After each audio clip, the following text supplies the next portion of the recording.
Welcome to the Slop Farm. Enjoy the video. You start by confirming system basics, Android version and FunTouch OS build, because menu names vary. Once done, back up your home layout if you want to restore icons later. Make sure you know which launcher is active.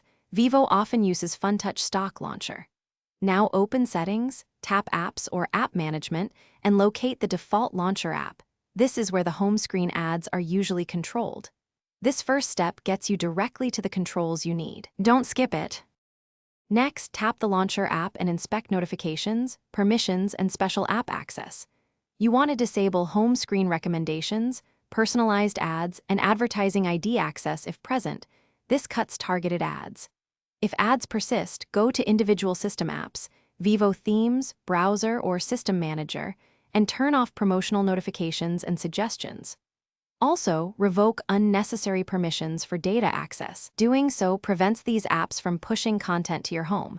Make sure to reboot after changes to apply them. To finish, reboot your phone and check the home and lock screens for removed ads. If you still see banners, clear the launcher cache and storage, then reconfigure the launcher. This often removes cached promotional content. If nothing changes, install a reputable third-party launcher and set it as default, which bypasses Vivo's stock experience.